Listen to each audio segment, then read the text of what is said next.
Sutra of the Merit and Virtue of the Past Vows of Medicine Master Vaidurya like Tathagata. Translated into English by the Buddhist Text Translation Society. Verse for opening a sutra.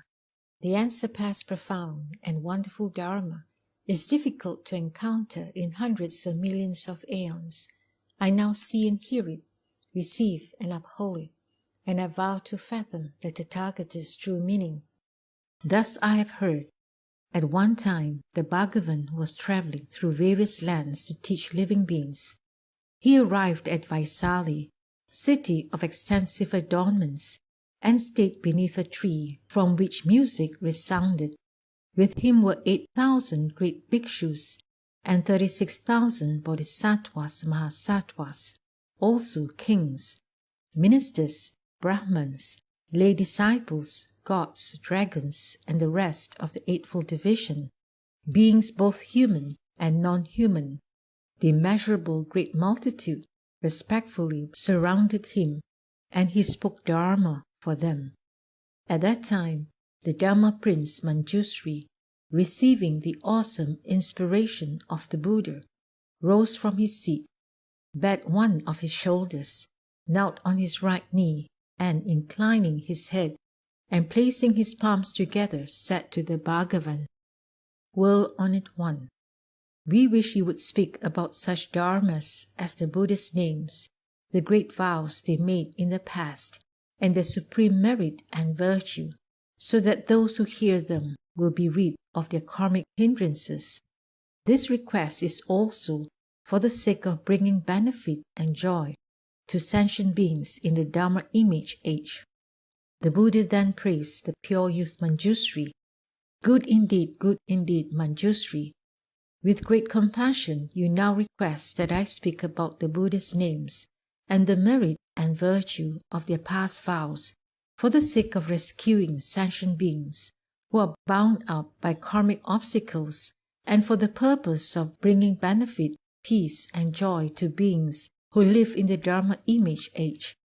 Listen attentively to my words and reflect on them extremely well, for I will now answer you. Manjusri said, "Please do speak. We are glad to listen." The Buddha told Manjusri, "Passing from here to the east, beyond Buddha lands numerous as the sand grains in 10 Ganges rivers, is a world called Pure Vaidurya. The Buddha there is named Medicine Master Vaidurya like Tathagata, of proper and equal enlightenment, perfect in understanding and practice, well gone one who understands the world, Supreme Lord, regulating hero, teacher of gods and humans, Buddha, Bhagavan." Manjusri, when that world-honored one, Medicine Master Vaidurya like Tathagata, was practicing the Bodhisattva path in the past, he made 12 great vows that enable all sentient beings to obtain what they seek. The first great vow: I vow that in a future life, when I attain Anuttara Samyaksambuddhāya, my body will shine with dazzling light that will illumine measureless, countless, boundless worlds. My body will be adorned with the 32 heroic features and the 80 subsidiary characteristics, and I will enable all beings to become as I am. The second great vow: I vow that in a future life, when I attain Bodhi, my body will be as bright and clear as Vaidurya, flawlessly pure, vastly radiant, majestic with merit and virtue, abiding at ease, adorned with blazing nets brighter than the sun and the moon. Beings dwelling in darkness will be illuminated and will succeed in all their endeavors. The third great vow: I vow that in a future life, when I attain Bodhi, I will, by means of limitless, unbounded wisdom and skill in means, enable all sentient beings to obtain an inexhaustible supply of material necessities, so they are without the slightest want. The fourth great vow: I vow that in a future life, when I attain Bodhi, I shall lead those sentient beings who practice divine paths to reside in the way of Bodhi, and those who travel on the vehicles of the hearer or Pachika Buddha to abide in the great vehicle. The fifth great vow.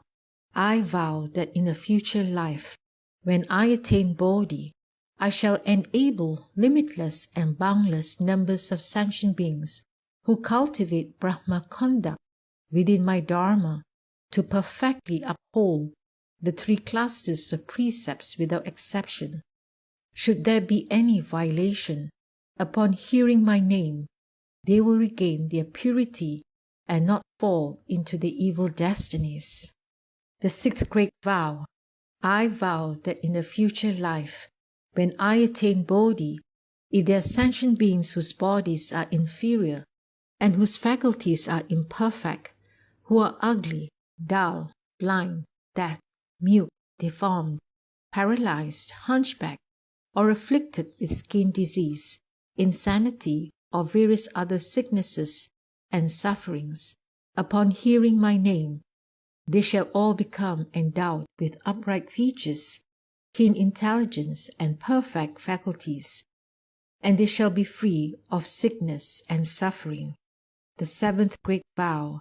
I vow that in a future life, when I attain Bodhi, I shall cause sentient beings who are oppressed by many illnesses and who are without aid, without a place to turn, without a doctor, without medicine, without relatives, and without a family, who are poverty-stricken and filled with suffering, to be cured of their sicknesses upon having my name pass by their ear, so they are peaceful and happy in body and mind. They will have a family and relatives, and acquire an abundance of property and wealth, and even realize unsurpassed Bodhi. The eighth great vow. I vow that in a future life, when I attain Bodhi, if there are women who give rise to a deep loathing of their female body and wish to renounce it because they are oppressed and disturbed by the myriad sufferings of being female, upon hearing my name, they will be able to turn from women to men who are replete with male features and ultimately realize unsurpassed Bodhi. The ninth great vow. I vow that in a future life, when I attain Bodhi, I shall liberate sentient beings from the nets of demons and the bonds of external sects. If they have fallen into the dense forests of evil views, I shall lead them to have proper views and to gradually cultivate the practices of bodhisattvas, so they will quickly realize unsurpassed proper and equal Bodhi. The 10th great vow. I vow that in the future life, when I attain Bodhi, I shall cause sentient beings who fall into the hands of the law and are bound, interrogated, whipped, fettered, imprisoned, sentenced to execution, or subjected to endless disasters, hardships, abuse, and humiliation, so that they are torn by grief and distress and suffering in body and mind, to obtain upon hearing my name liberation from all worry and suffering by means of my blessings, virtue, and awesome spiritual power. The 11th great vow.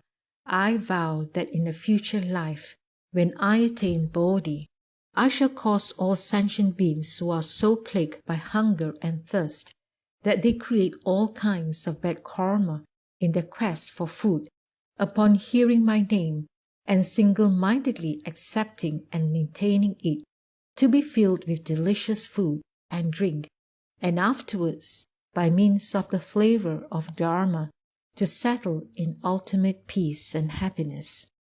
The 12th great vow.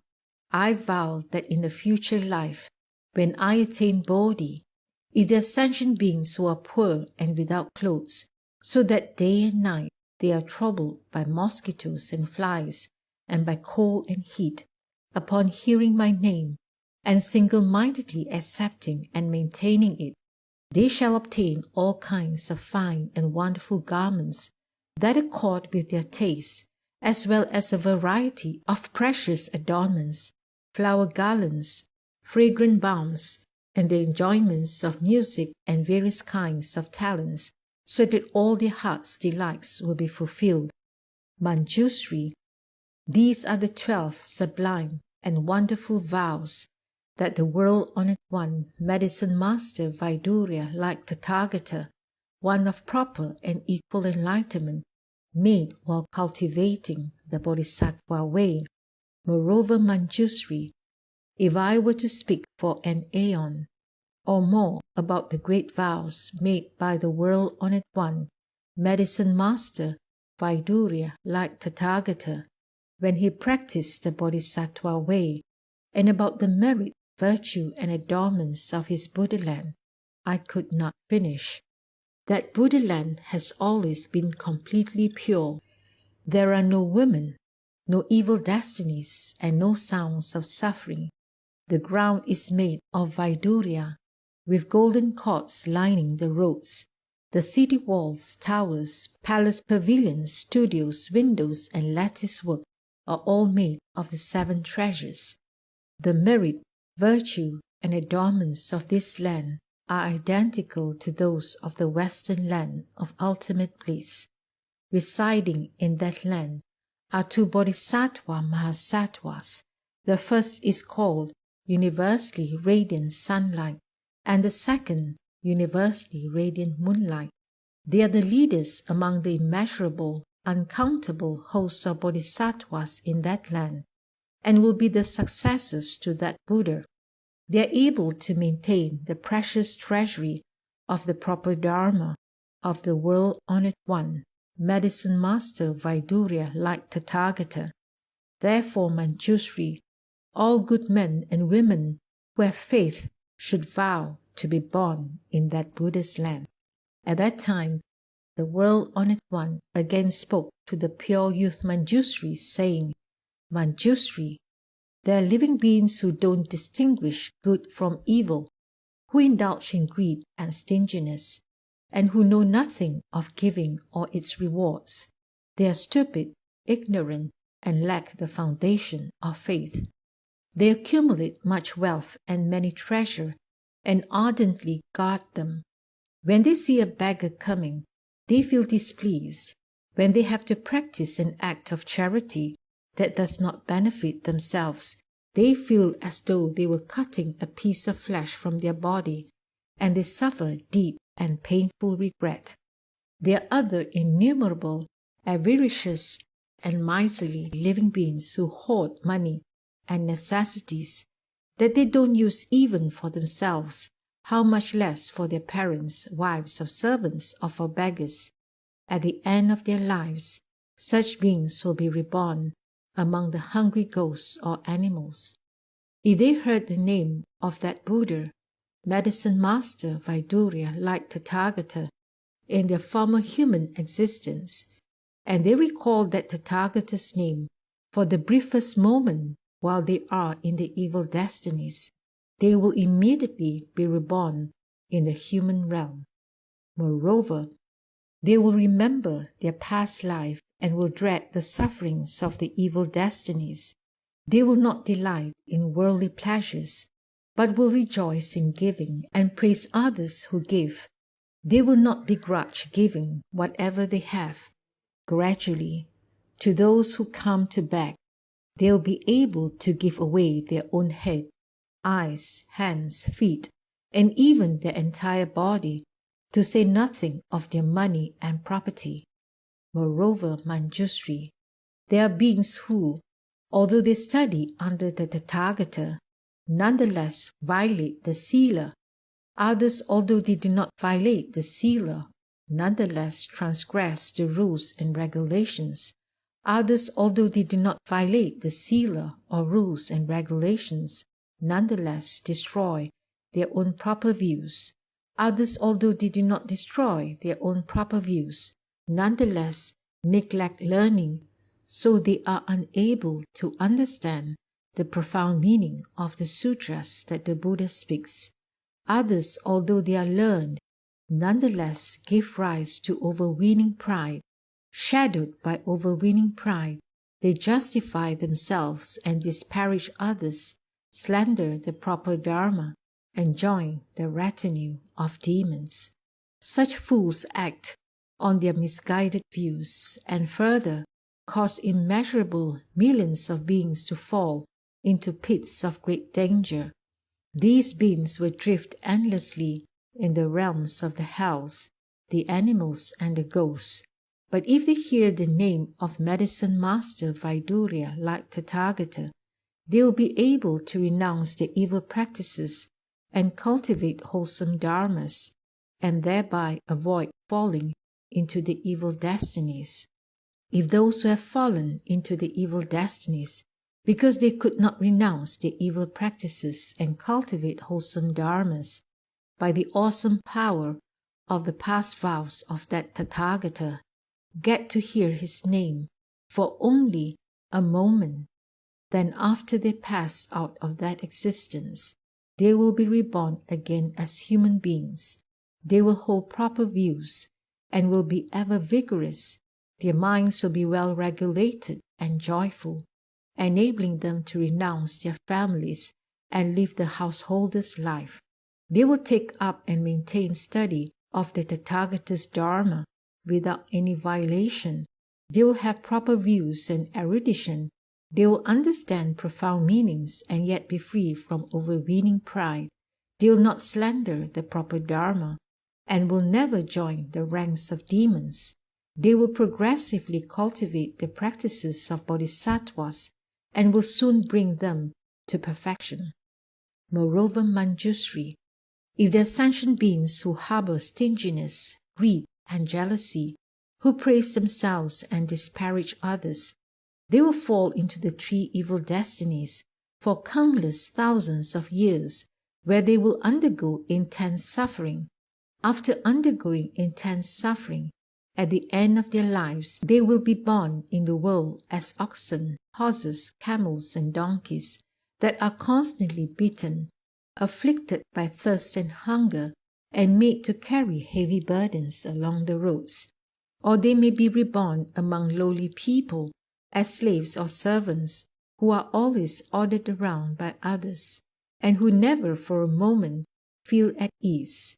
If such beings in their former lives as humans heard the name of the world-honored one, Medicine Master Vaidurya like Tathagata, and by this good cause are able to remember it and sincerely take refuge with that Buddha, then by means of the Buddha's spiritual power, they will be liberated from all sufferings. They will be endowed with keen faculties, and they will be wise and erudite. They will always seek the supreme dharmas and encounter good friends. They will eternally sever the nets of demons and smash the shell of ignorance. They will dry up the river of afflictions and be liberated from birth, old age, sickness, death, anxiety, grief, suffering, and vexation. Moreover, Manjushri, there may be beings who delight in perversity and engage in legal disputes, bringing trouble to others as well as themselves.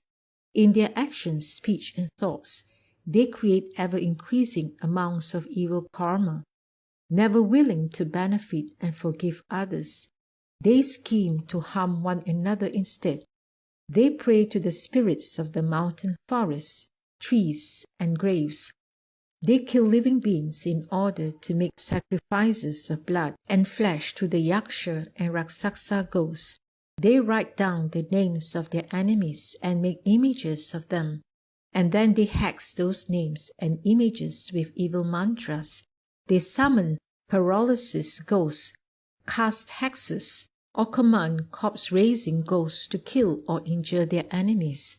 However, if the victims hear the name of Medicine Master Vaidurya like Tathagata, then all those evil things will lose their power to do harm. The evildoers will become kind to one another. They will attain benefit, peace, and happiness, and no longer cherish thoughts of malice, affliction, or enmity. Everyone will rejoice and feel content, with what they have. Instead of encroaching upon each other, they will seek to benefit one another. Moreover, Manjusri, they may be those among the fourfold assembly of bhikshus, bhikshunis, upasakas and upasikas, as well as other good men or women of pure faith, who accept and uphold the 8 precepts either for 1 year or for 3 months, practicing and studying them. With these good roots, they may vow to be born in the Western land of ultimate bliss, where the Buddha of limitless life dwells, to hear the proper Dharma, but the resolve may not be firm. However, if they hear the name of the world-honored one, medicine master Vaidurya like Tathagata, then as the end of their lives draws near, before them will appear 8 great bodhisattvas, whose names are Manjusri Bodhisattva, the Bodhisattva who observes the sounds of the world, Great Strength Bodhisattva, Inexhaustible Intention Bodhisattva, Jeweled Udambara Flower Bodhisattva, Medicine King Bodhisattva, Medicine Superior Bodhisattva, and Maitreya Bodhisattva. Those 8 great bodhisattvas will appear in space to show them the way, and they will naturally be born by transformation in that land, amid precious flowers of a myriad colors. Or they may be born in the heavens due to this cause. Although reborn in the heavens, their original good roots will not be exhausted, and so they will not fall into the evil destinies again. When their life in the heavens ends, they'll be born among people again. They may be wheel-turning kings, reigning over the 4 continents with awesome virtue and ease, bringing uncountable hundreds of thousands of living beings to abide in the practice of the 10 good deeds. Or they may be born as Kshatriyas, Brahmins, laymen, or sons of honorable families. They will be wealthy, with storehouses filled to overflowing, handsome in appearance. They'll be surrounded by a great retinue of relatives. They'll be intelligent and wise, courageous and valiant, like great and awesome knights. If a woman hears the name of the world-honored one, medicine master Vaidurya like Tathagata, and sincerely cherishes it, in the future she will never again be born as a female. Moreover, Manjusri, when medicine master Vaidurya like Tathagata attained Bodhi, by the power of his past vows, he contemplated all the sentient beings who are undergoing various kinds of sicknesses and sufferings. Some suffered from diseases such as emaciation, atrophy, severe thirst or yellow fever.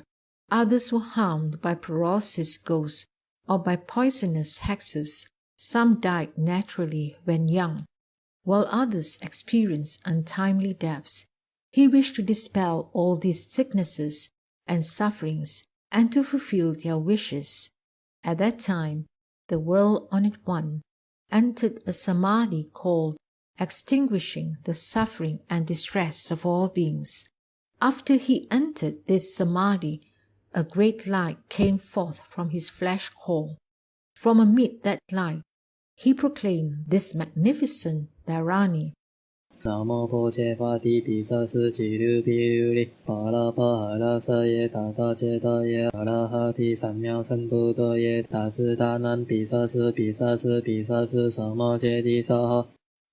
After he had spoken that mantra, from amid the light, the earth trembled and emitted great light. All beings' sicknesses and sufferings were cast off, and they felt peaceful and happy. Manjusri, if you see a man or a woman who is ill, you should single-mindedly and frequently clean and bathe him, and rinse his mouth. Provide him with food, medicine, or water that is free of insects, over any of which the dharani has been recited 108 times. After the sick person has taken it, all his sicknesses and sufferings will be gone. If this person has a wish, he should recite this mantra with utmost sincerity. Then he will obtain whatever he wished for, and his life will be prolonged and free from illness. At the end of his life, he will be reborn in that Buddha's land. He will become irreversible and will ultimately attain Bodhi. Therefore, Manjushri, if there are men and women who, with utmost sincerity, diligently worship and make offerings to Medicine Master Vaidurya like Tathagata, they should always recite this mantra and never forget it. Moreover, Manjushri, men or women of pure faith who have heard all the names of Medicine Master Vaidurya like Tathagata, one of proper and equal enlightenment, should recite and uphold them.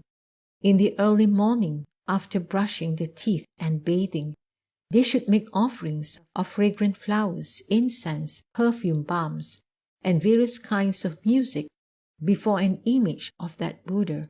They should personally write out this sutra or ask others to do so, and they should single-mindedly and constantly recite it. If they listen to explanations of its meaning from a Dharma master, they should make offerings to him of all necessities, so that he is without the slightest want. In this way, they will receive the mindful protection of the Buddhas. All of their wishes will be fulfilled, and they will ultimately attain Bodhi. At that time, the pure youth Manjushri said to the Buddha, "World-honored one, I vow that in the Dharma image age, using various expedient means, I shall enable good men and women of pure faith to hear the name of the world-honored one, Medicine Master Vaidurya, like Tathagata. Even during their sleep, I will awaken them with this Buddha's name, world-honored one. There may be those who accept and uphold this sutra, read and recite it, explain its meanings for others, write it out themselves or tell others to write it out. They may revere it by making offerings of various flowers, paste incense, powdered incense, stick incense, flower garlands, necklaces, banners, canopies, and music. They may make bags of 5-colored thread in which to keep the sutra. They may sweep clean a place and arrange a high altar on which to place this sutra. At that time, the 4 heavenly kings with their retinues and other innumerable hundreds of thousands of gods will come to that place to worship and protect it. World-honored one, it should be known that if, in the places where this precious sutra circulates, people can accept and uphold it, then due to the merit and virtue of the past vows of that world-honored one, Medicine Master Vaidurya like Tathagata, because they have heard his name, none of those people will meet with untimely death. In addition, none of them will be robbed of his vital energy by evil ghosts and spirits. Those people whose vital energies have already been robbed will have their health restored, and they will be happy and at peace in body and mind. The Buddha told Manjushri, "So it is, so it is. It is exactly as you say." Manjushri, if there are good men and women of pure faith who wish to make offerings to that world-honored one, Medicine Master Vaidurya like Tathagata, they should first make an image of that Buddha and arrange a pure and clean dais on which to place the image. Then they should strew all kinds of flowers, burn various incenses, and adorn the place with a variety of banners and streamers. For 7 days and 7 nights they should hold the 8 precepts and eat pure food. Having bathed until clean and fragrant, they should put on clean clothes. Their minds should be undefiled, without thoughts of anger and malice. Towards all sentient beings they should cherish thoughts of benevolence, peace, kindness, compassion, joy, giving, and equanimity. Playing musical instruments and singing praises, they should circumambulate to the right of the Buddha's image. Moreover, they should recall the merit and virtue of that Tathagata's past vows, they should read and recite this sutra, ponder its meaning, and lecture on and explain it. Then they will obtain whatever they seek.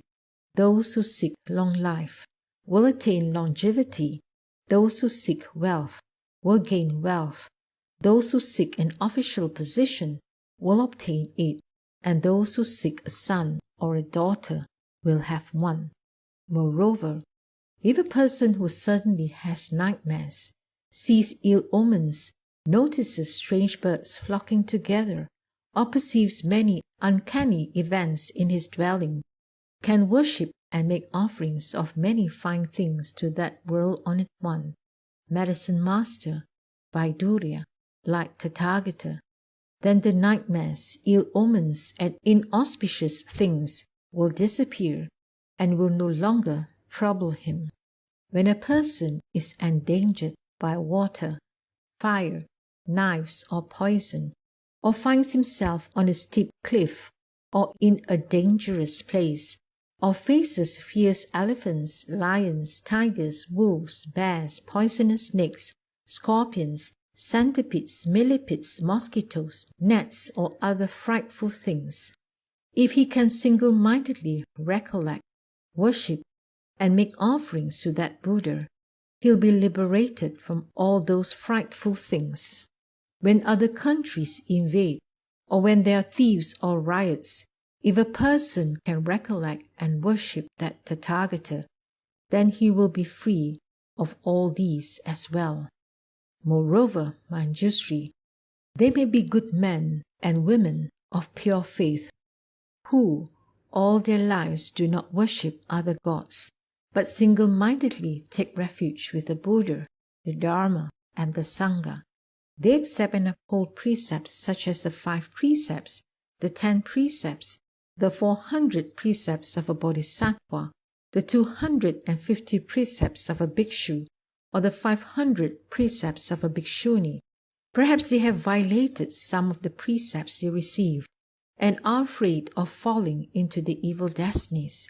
If they concentrate on reciting that Buddha's name and worship and make offerings to him, they definitely will not be reborn in the 3 evil destinies. If there is a woman about to give birth who suffers great pain, if she sincerely recites his name and worships, praises, venerates, and makes offerings to that Tathagata, all her sufferings will be dispelled. The newborn child will be sound and healthy and will have upright features. Seeing him will make people happy. He'll be keen and intelligent, peaceful and secure, and with few ailments, and no evil spirit will come to rob him of his vitality.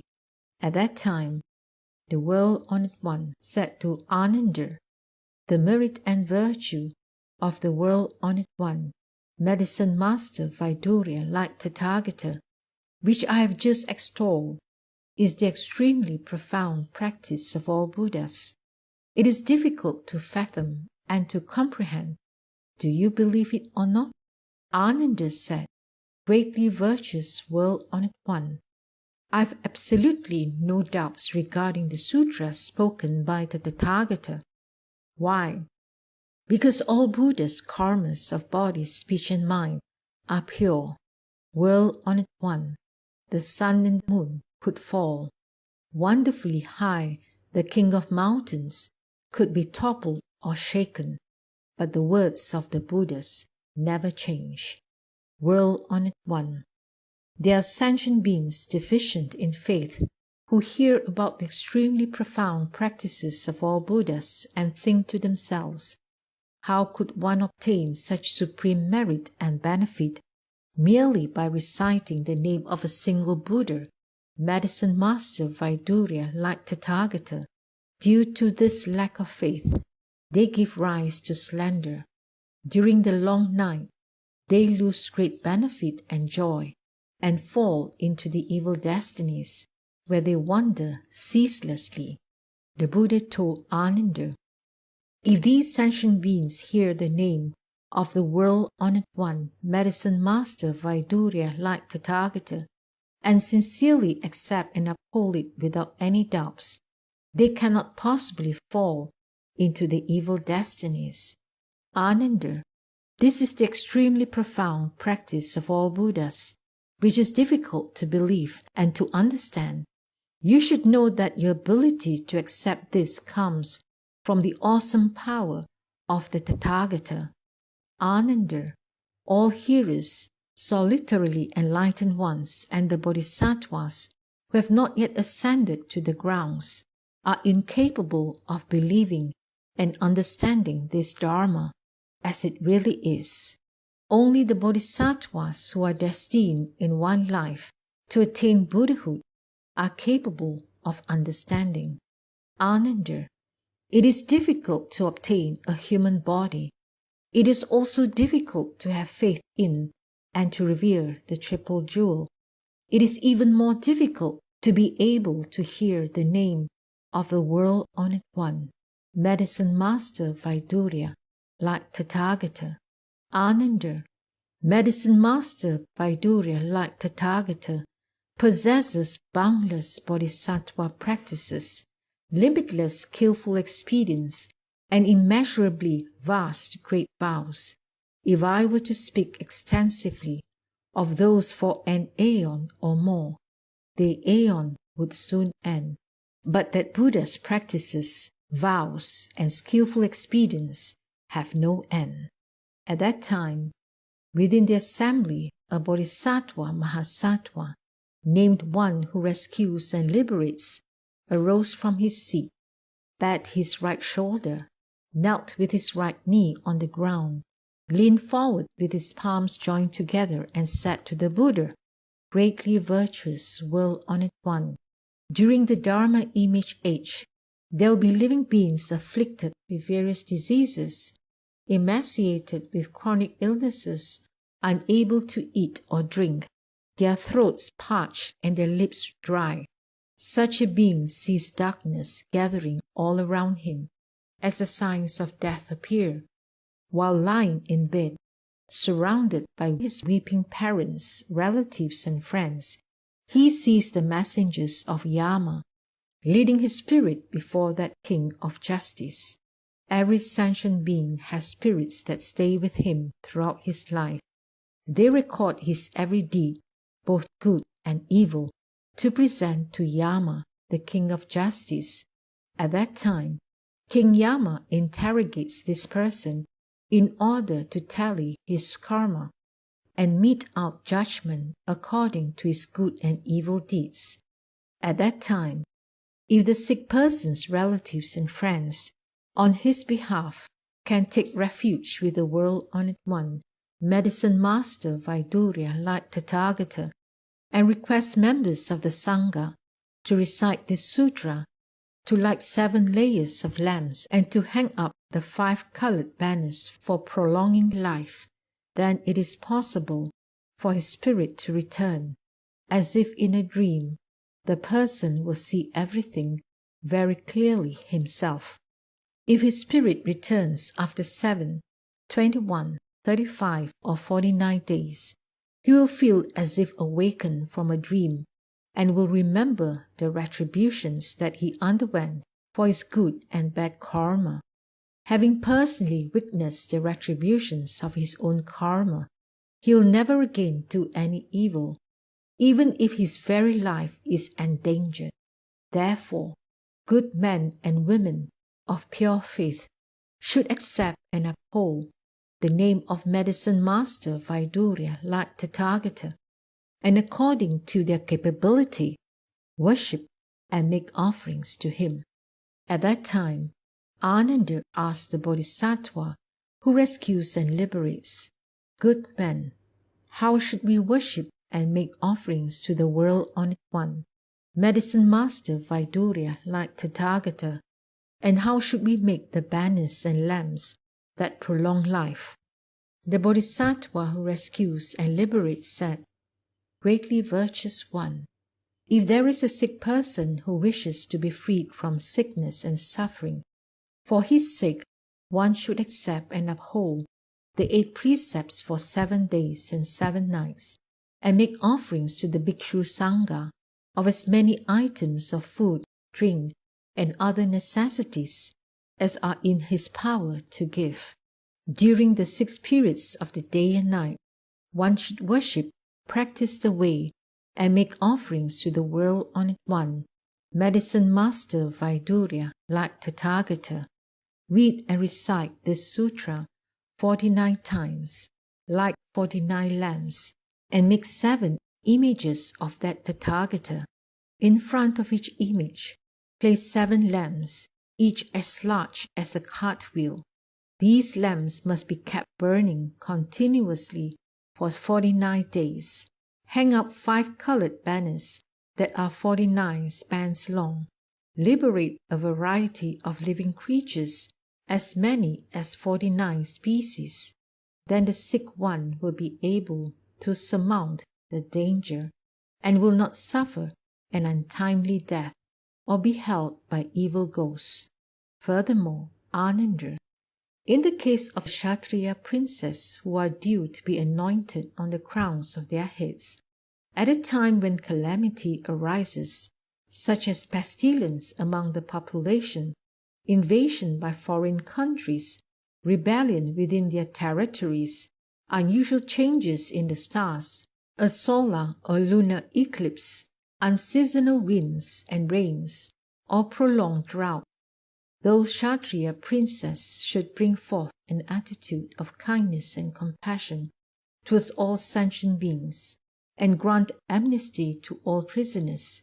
They should follow the above-mentioned methods to make offerings to that World-Honored One, Medicine Master Vaidurya, like Tathagata. Due to these good roots and the power of that Tathagata's past vows, the country will be safe and peaceful. The winds and rains will be timely, the crops will ripen, and all sentient beings will be blissful and free of disease. Within this country there will be no violence, nor any yakshas or other spirits that harm sentient beings, and all evil omens will vanish. The Kshatriya princes who are due to be anointed on the crowns of their heads will enjoy longer lives and good health, and they will be at ease and free from illness. Ananda, if the queens, the princess, the ministers or court councillors, the ladies of the palace, the provincial officials, or the common people suffer from diseases or other difficulties, they should also hang up 5-colored spiritual banners, like lamps, and keep them burning, liberate living creatures, strew flowers of various colors, and burn precious incense. Then those people will be cured of their diseases and relieved of their difficulties. Then Ananda asked the Bodhisattva, who rescues and liberates, "Good men, how can a life that has come to an end be prolonged?" The Bodhisattva who rescues and liberates answered, "Greatly virtuous one, did you not hear the Tathagata say that there are 9 kinds of untimely death? That is why people are exhorted to make life-prolonging banners and lamps, and to cultivate all kinds of blessings. Through such cultivation of blessings, they will be freed from suffering and adversity for the rest of their lives." Ananda asked, "What are the 9 kinds of untimely death?" The Bodhisattva who rescues and liberates said, "There may be living beings who, although not seriously ill, have neither medicine nor a doctor to treat them, or else they meet a doctor who gives them the wrong medicine. Consequently, they meet with an untimely death. Some of them believe in worldly cults, whose deviant teachers frighten them with false prophecies. Unable to set their minds at ease, they consult oracles to find out what calamities are in store for them. In order to propitiate the spirits, they kill various creatures. They pray to Wangliang ghosts for aid and protection. Although they wish to prolong their lives, their efforts are to no avail. They deludedly hold to wrong beliefs and perverse views. Thus, they meet with an untimely death and fall into the hells, never to come out. This is the first kind of untimely death. The second kind of untimely death is to be executed at the hands of the law.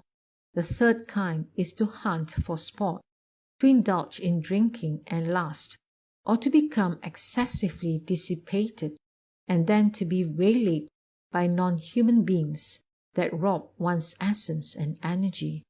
The fourth is to be burned to death. The fifth is to drown. The sixth is to be devoured by wild beasts. The seventh is to fall from a steep cliff. The eighth is to be harmed by poison, voodoo, evil mantras, or corpse-raising ghosts. The ninth is to die from hunger and thirst. These are the 9 kinds of untimely deaths generally spoken of by the Tathagata. There are also innumerable other kinds which cannot all be spoken of here. Moreover, Ananda, King Yama keeps track of the karmic records of all the inhabitants of the world. If there are beings who are not filial to their parents, who commit the 5 rebellious acts, who revile the triple jewel, who destroy the laws of the country, or who violate the precepts of truthfulness, then Yama, the king of justice, examines and punishes them according to the severity of their offenses. Therefore, I encourage people to light lamps and make banners, to liberate beings and cultivate blessings, so that they can overcome suffering and peril and forestall all disasters. At that time, 12 great Yaksha generals were present in the assembly.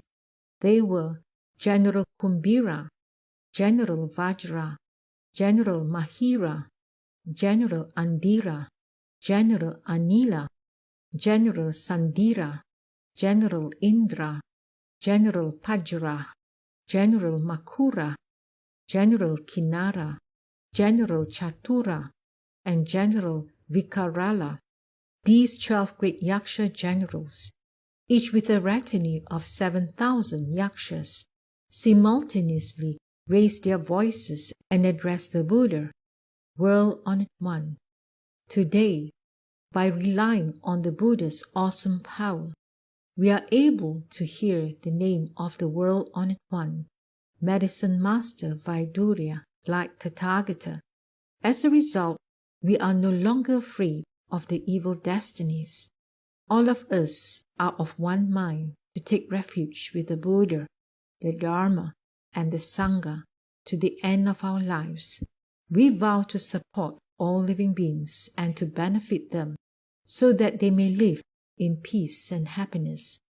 In whatever cities, villages, countries, or secluded forests this sutra circulates, or wherever people accept and uphold the name of Medicine Master Vaidurya like Tathagata, and venerate and make offerings to him, we, together with our retinues, will guard and protect them, deliver them from all distress, and fulfill all their wishes.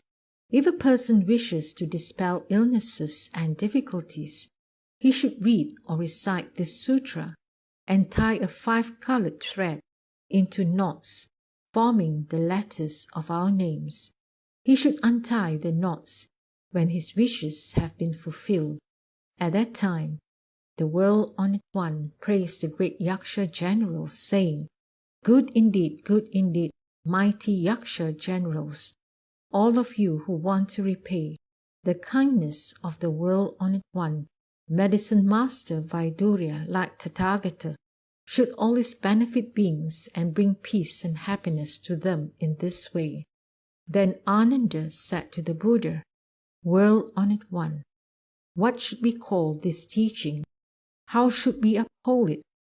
The Buddha told Ananda, this teaching is called the merit and virtue of the past vows of Medicine Master Vaidurya like Tathagata.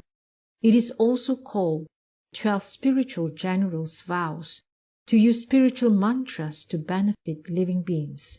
It is also called eradicating all karmic obstacles You should uphold it in this way. When the Bhagavan had finished speaking, all the bodhisattvas, mahasattvas, great hearers, kings, ministers, brahmans, lay people, gods, dragons, yakshas, gandharvas, asuras, garudas, kinnaras, mahoragas, humans and non-human beings, and all the great assembly, on hearing what the Buddha had said, were greatly delighted. They received it with faith and respectfully practiced it.